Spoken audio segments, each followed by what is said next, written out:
Actually, that's not true. And actually, there's no evidence to support it. In particular, the migrants which I spoke to in Sicily last week, these are people who've only just made the crossing from Libya. Not one of them mentioned issues about welfare state or anything else. They had no conception of that. They were just wanting a better life. And one of the things which I was made aware of by the Italian government there was that one big issue we have is the people trafficking gangs, the criminal gangs. And they were telling me that it is now more profitable to traffic people than it is to smuggle drugs. And that's an illustration of the kind of problem we have today and the scale of the problem, and it is a very long-term problem. Then we also bring in Isa Lectis from London, from Human Rights Watch. I mean, we've all been talking about Britain, and the reality is, as Richard just pointed out, I mean, Calais is not just the only flashpoint in all of this, but we are at this point concentrating on Calais and the fact there are so many people who want to head towards Britain. But my understanding is that when it comes to Britain, the fact is that in terms of the numbers of people that they've accepted from Syria, it's quite low compared to other European countries. It is indeed, and I think it's important also to note that not everyone in Calais actually is so insistent on coming to the UK. I've spoken to many people who said to me, you know, if I had a place to sleep in France, if I had decent conditions to lodge my asylum claim, because I think, you know, we're talking about people who have fled, again, from persecution and from violence.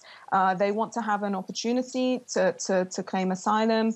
And if they could do that in France in adequate conditions, I think many of them would do that. And many of them just walking around the camp in Calais, the current one, as you said, that's called the New Jungle in brackets. So in that one or the previous one, I spoke to many people and I'd say to them, well, why do you want to go to the UK? And they just look around and show me all the tents and the rubbish and just say, you know, how can I stay here? People who apply for asylum in France wait for months before they even have an interview. So I think there's, you know, we're talking about people who are on French territory, and there's a lot that France should be doing, and that those efforts to process their asylum claims quickly and give them a place to stay could go a long way in preventing people from taking these risks and some of them losing their lives. Murray, just picking up from what Isa just said there, I mean, certainly France is gave the world bureaucracy, and that's one issue that crops up a lot when you talk to people who are seeking refugee status in this country. This is definitely true. I mean, based on the information we have from the field, we know that some of the people in the jungle have a very various situation. I mean, you can come across people who actually have a right to stay in an EU country where they actually couldn't make a living, or were actually facing racism, like in Italy, when it comes to people from the Horn of Africa. You also have people who actually lodge an asylum claim, actually their request is pending. Some actually were actually given the refugee status and were not provided with any accommodation yet. So that's very true. But I would say that, coming back to what Mr. Ashworth was saying, this is very true, it's a European problem. And looking at the figures of the Asylum and Migration Integration Fund, for example, when it comes to the reception of migrants, all the money is considered as an emergency crisis fund. So it's quite a lot of money that's given for this emergency fund, but there's nothing structural that's thought about. And I think that's where the heart of the problem is, really. At this point, let me bring in France 24's James Andre, who's been spending the last 24 hours down there in Calais. And James, the people you've been talking to, are they all wanting to head to the UK, or are some of them actually happy to consider the notion of staying put in France? Well, quite honestly, the people in this camp, I'd say it's a huge majority are trying to get to the UK. Most of these people who are living in these tents behind me, they try relentlessly day after day to try and get to the UK. Now, of course, I've asked them why. So they do say that the fact that there is no ID system, you know, no ID card in the UK, the fact that it's easier to get a job on the black market is part of the reason. But the other reason is the networks they have over in the UK. A lot of people were telling me they have friends, relatives, friends with whom they've travelled from their original countries, people they crossed the desert with, crossed the Mediterranean Sea with, who have managed to get through the tunnel. Now, established in the UK and tell them that, you know, they can help them out once they get there. But quite clearly, if we take this specific camp, we're talking about 2,500 people. There are some people who've been here for a few months and who are telling me that they're waiting, that, you know, for example, we spoke to an Afghan man who was telling us that he tried for the first month every day and night to get across the channel. And he said, well, you know, I got hurt twice. After the second time, I decided to stay put, give it a bit of time and see if I can find a safer way to the UK. But every single one of these people that we've been speaking to tells us they want to go to the UK. They also say that the situation here, of course, is dire, as you can see. And they say that they're not getting enough help from the French and that it's difficult to set up here and make a life here. But they still all, or nearly all, want to go to the UK. Now, Christophe, Calais has joined other spots in Europe that are becoming synonymous with the continent's inability to deal with this massive tide of migrants. If you're going to take a look at a map that we've got here, you'll see these flashpoints include the islands of Lampedusa in Italy and Lesbos in Greece, where many migrants first land. Excuse me, the fence that Hungary is now erecting along the border with Serbia, and also towns such as Ventimiglia in Italy, which is on the border with France, where the authorities are working very hard to make it harder for them to proceed. But the reality is, at the end of the day, just like Calais, these places are being overwhelmed, aren't they? It is pretty logical if you look at the map of Europe, because most people arrive in Europe from Libya or from Turkey. Now, we hear that a lot of asylum seekers aren't registered in Greece, so that the Greeks are turning a blind eye, letting them go through Macedonia. They end up in Serbia and enter the EU through Hungary. Hence, Hungary's very controversial decision to erect a wall on its border. But you're right, these places are under pressure. The island of Kos and Lesbos in Greece, Lampedusa. There is a very strange EU rule called the Dublin legislation, which says that... Which Richard was referring to absolutely, earlier. Technically, it means that an asylum seeker who wants to file for asylum in the EU must do so in the country where he entered the Union.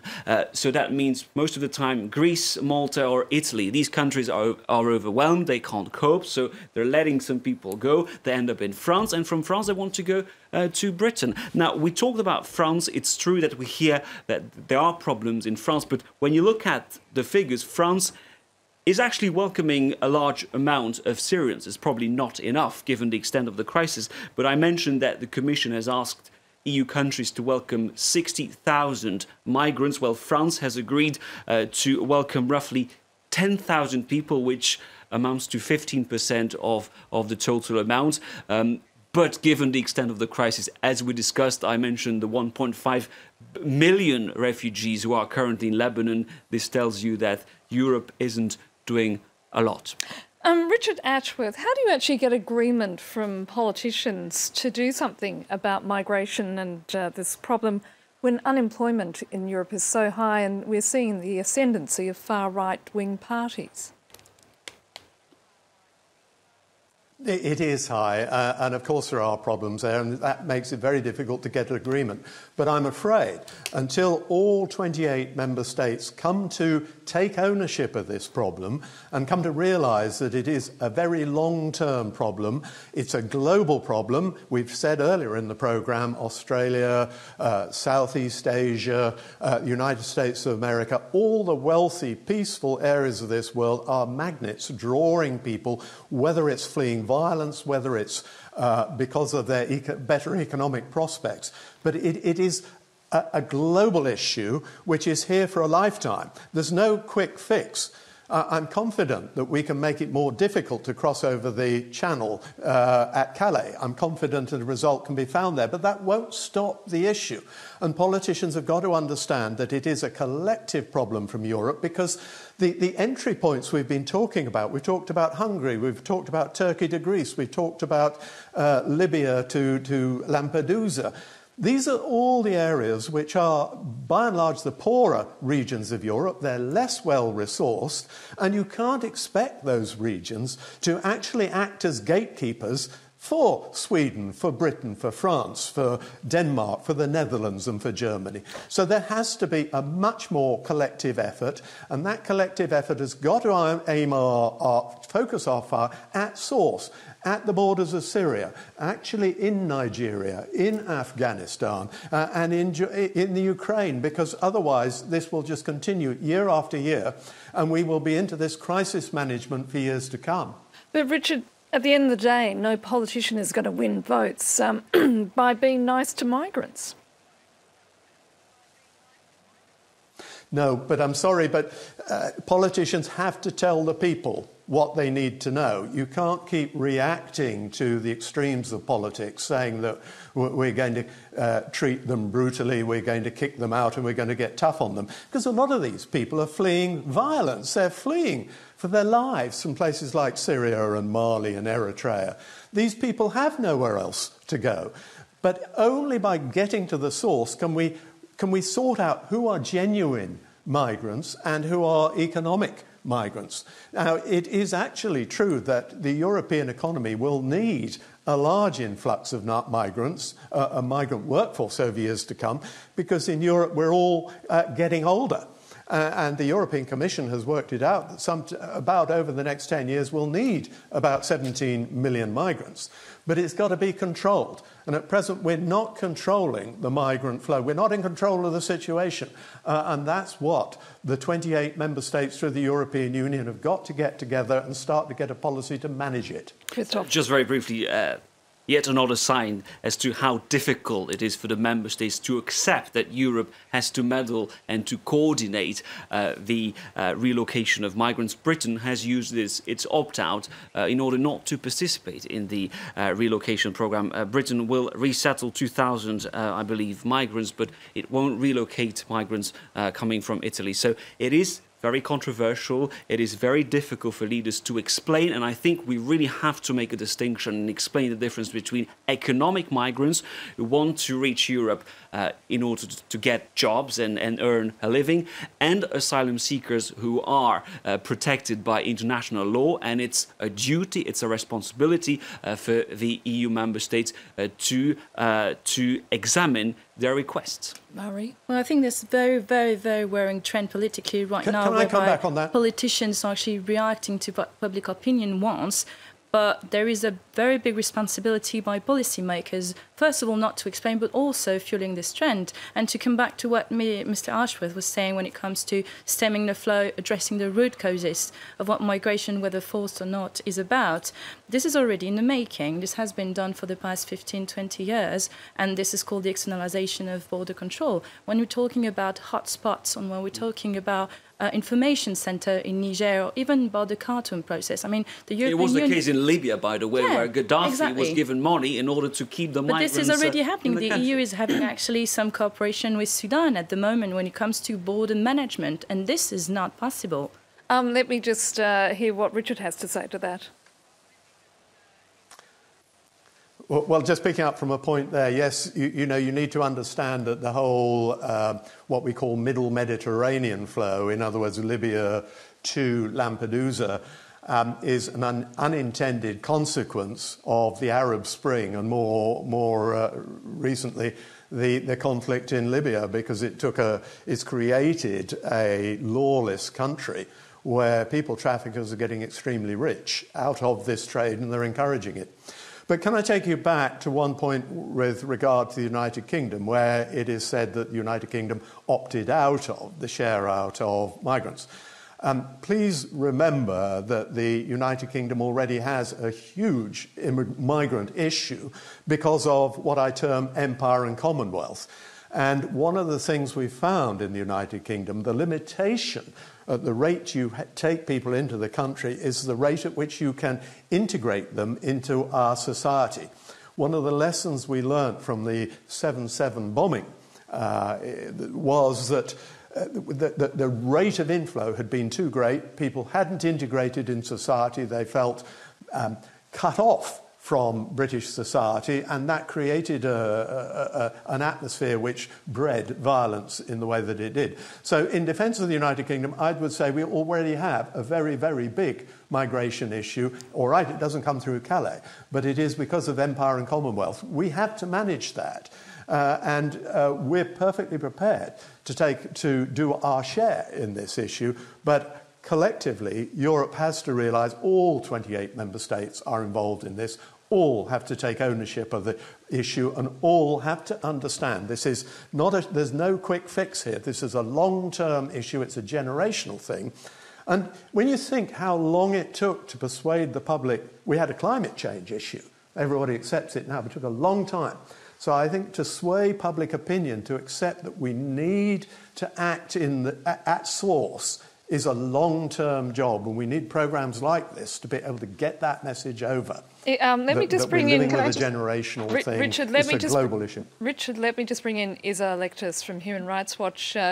Given what Richard was just saying, what's your response?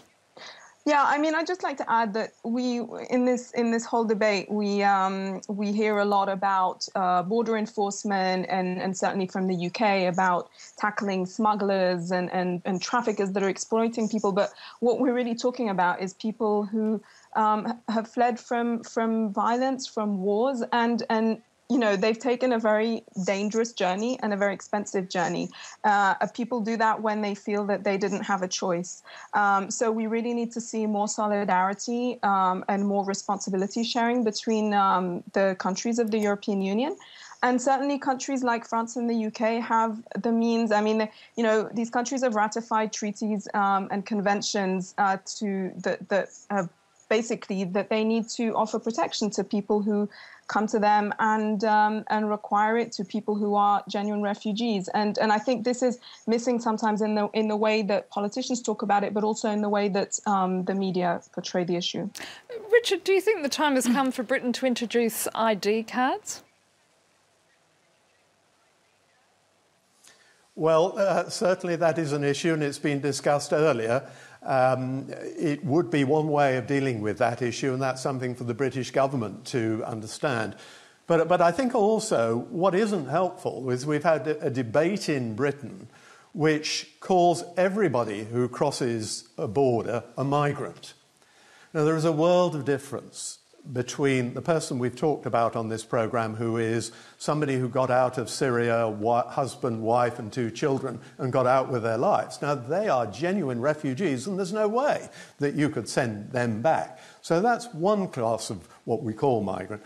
The other is the economic migrant, who's coming for financial reasons. But the third in Britain is a class migrant, is actually European citizens exercising the right of free movement within the European Union. So we've got to almost dismantle that debate and identify those 3 groups of people rather than addressing them all and thinking of them all as migrants trying to get through a fence at Calais, because they're absolutely not. Richard, we're going to have to leave it there. I'm afraid that's it for this portion of the France 24 debate. It's time now for Media Watch.